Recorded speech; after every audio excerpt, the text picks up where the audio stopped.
भक्तजनों, आप सभी का हमारे YouTube चैनल पंडित विजय नैलवाल में हार्दिक स्वागत है।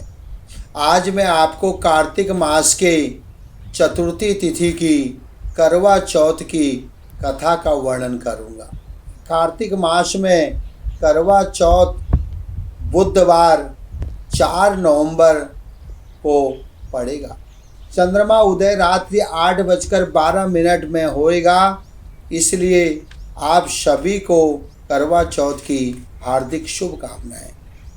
करवा चौथ की कथा।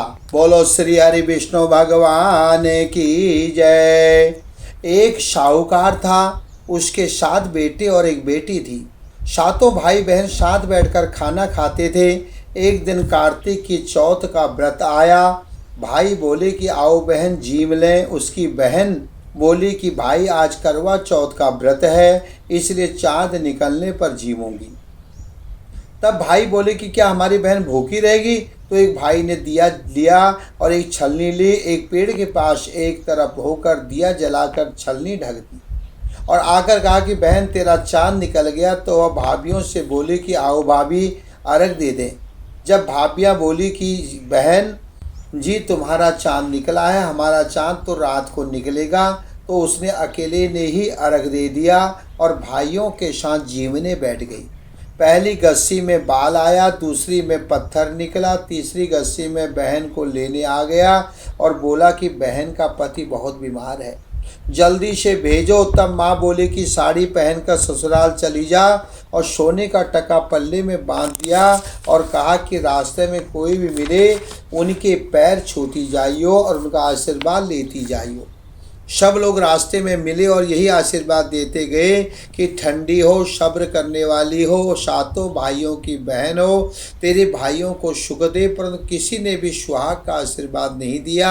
ससुराल में पहुंचते ही दरवाजे पर छोटी नंद खड़ी थी, तो उसने उसके पैर छुए तो नंद ने कहा, सीली सपुत्री हो, 7 पुत्रों की माँ हो, तेरे भाइयों को सुख मिले। तो यह बात सुनकर जो सोने का टका माँ ने दिया था वह खोल कर दे दिया। अंदर गई तो सासू ने कहा कि ऊपर मुंडेर है, वहां जाकर बैठ जा। जब वह ऊपर गई तो देखा कि उसका पति मरा पड़ा है, तो रोने चिल्लाने लगी। उसकी सासू दासियों से कहती कि वह ऊपर पड़ी है, उसको बची हुई रोटियां दे आओ। इस प्रकार मगसीर की चौथाई और बोले कि करवे ले लो, करवे ले लो, भाइयों की प्यारी करवे ले लो, दिन में चाँद उगना करवे ले लो, ज़्यादा भूख वाली करवे ले लो।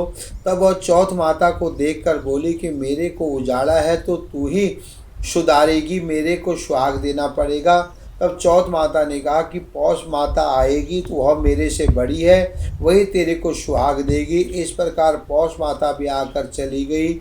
माघ की, फाल्गुन की, चैत की, वैशाख की, जेठ की, आषाढ़ की, श्रावण की, भाद्रपद की, सारी चौथ माता यही सब जवाब देती चली गई कि अगली चौथ आएगी उससे कहियो। बाद में आश्विन की चौथ आई और कहा कि तेरे ऊपर कार्तिक की चौथ नाराज है, वही तेरा सुहाग देंगी, तब उसके पैर पकड़कर बैठ जाइयो।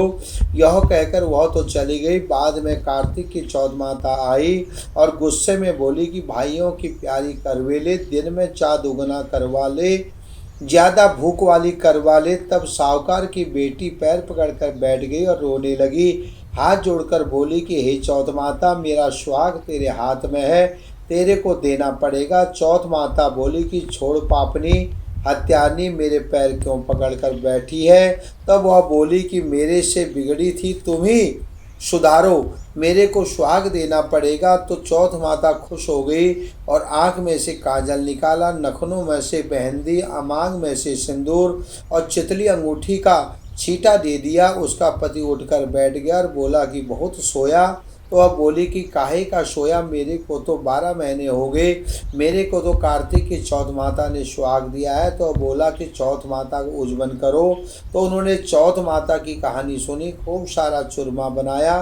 दोनों आदमी औरत जीम कर चौपड़ खेलने लगे।